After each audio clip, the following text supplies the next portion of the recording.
Bonjour chez vous.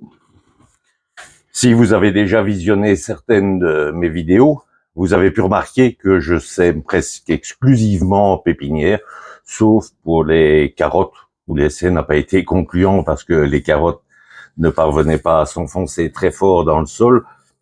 Donc, on a eu des carottes qui étaient trapues et trop petites. Et pour les pommes de terre aussi, bien sûr, où je les plante directement dans le potager. Mais depuis quelque temps, je fais des semis en mini-motte pressé que je repique dans des godets de 8 à 10 cm suivant la plante avant de les planter dans le potager. À mon avis, il y a plus d'avantages que d'inconvénients à semer en pépinière, que ce soit à l'intérieur ou à l'extérieur, par rapport à un semis qui est directement fait en pleine terre du potager. La première raison est que je paille avec du foin ou du BRF l'entièreté de mon potager et qu'un semis direct nécessite de retirer le paillage jusqu'à ce que les plantes soient assez grandes pour le remettre. Et de ce fait-là, l'évaporation pendant tout ce temps-là, plutôt l'évapotranspiration va être très importante et les adventices aussi vont pousser en même temps que les semis et ça va nécessiter un désherbage plutôt fastidieux.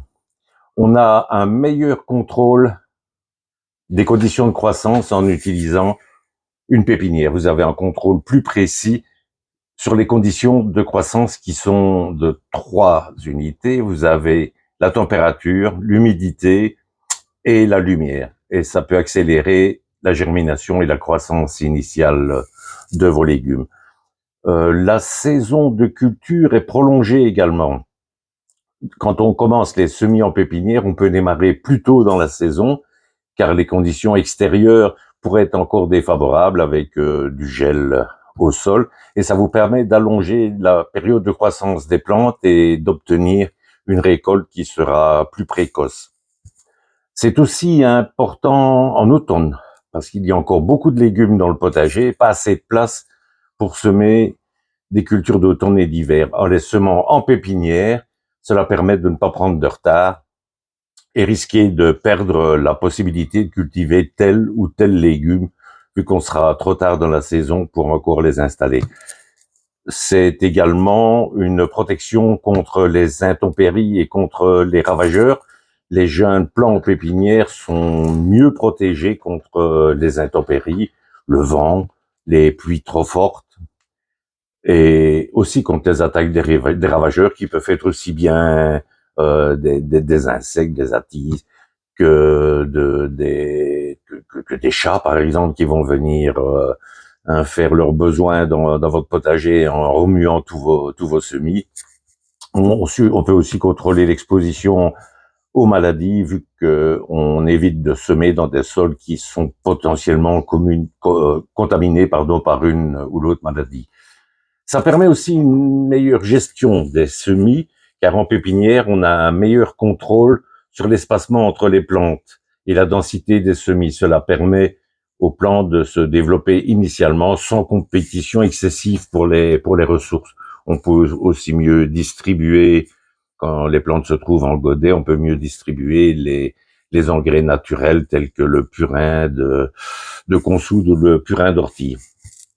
Un autre avantage encore pour moi, c'est de faire une économie de semences. En fait, en semant en pépinière, vous pouvez économiser les semences en les utilisant de manière plus efficace. Moi, ce que je fais, c'est par petit mode pressé, je mets 1 ou 2 graines, ou même 3, et en fait, je peux comme ça enlever celle qui est en trop, mais ça permet aussi de ne pas les gaspiller en mettant beaucoup trop, en devant compenser les pertes qui sont dues aux conditions extérieures qui sont nettement moins contrôlées, bien entendu. En pépinière, on peut aussi surveiller la croissance et le développement des plantes. On peut le faire de façon plus précise, qui aussi bénéficie à faire une meilleure sélection des plantes pour la transplantation. C'est-à-dire que dès le départ, vous pouvez voir les plantes qui ne poussent pas bien, et celles-là, ne pas les installer au jardin. Plutôt que vous retrouvez au jardin avec une sélection à faire et laisser des trous dans vos plantations. Bon, maintenant, il est aussi important de noter que le semis en pépinière va nécessiter beaucoup plus d'attention et de soins que le semis en pleine terre. Effectivement, les plants en pépinière vont avoir besoin de durcissement, c'est-à-dire d'une adaptation progressive aux conditions extérieures avant d'être transplantés dans le jardin et d'avoir un choc de transplantation. C'est ainsi qu'en hiver et au début du printemps, mes mini-mottes pressées se trouvent dans la maison, à 22 degrés, sous des lampes horticoles pour compenser le manque de lumière. Puis une fois qu'elles sont repiquées en godet, qu'elles sont un peu plus grandes et repiquées en godet, à ce moment-là, quand ils ne gèlent plus à l'extérieur, je les mets dans ma véranda froide, ma véranda non chauffée, dans laquelle je me trouve actuellement. J'ai d'ailleurs des bacs qui se trouvent encore ici au-dessus de moi. Et enfin, progressivement, je les mets à l'extérieur, les jours ensoleillés, avant d'être plantés dans le potager ou en serre froide.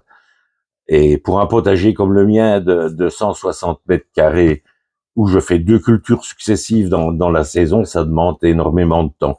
Pour moi, je peux maintenant le faire puisque je suis retraité, mais ça me prend environ 5 heures par jour et ça, 7 jours par semaine. On peut bien entendu ne faire qu'une partie de sa production de cette façon-là, sur les plants qui sont les plus fragiles, par exemple. Bon, un autre inconvénient aussi, c'est que ça nécessite beaucoup de place. C'est que tout le monde n'en dispose pas ou n'accepte pas qu'au début du printemps, la maison se retrouve envahie par une tonne de plants et de pots un peu partout dans la maison, sur les appuis de fenêtres, etc. Bon, maintenant, c'est à vous de voir un peu le choix que vous pouvez faire. Moi, je l'ai fait dans ma situation. J'espère que cette vidéo vous a intéressé. Et si c'est le cas, n'hésitez surtout pas à liker et à vous abonner à ma chaîne. Je vous souhaite une bonne journée ou une bonne soirée, c'est selon. Et je vous dis à bientôt pour de nouvelles aventures au potager. Bonjour chez vous.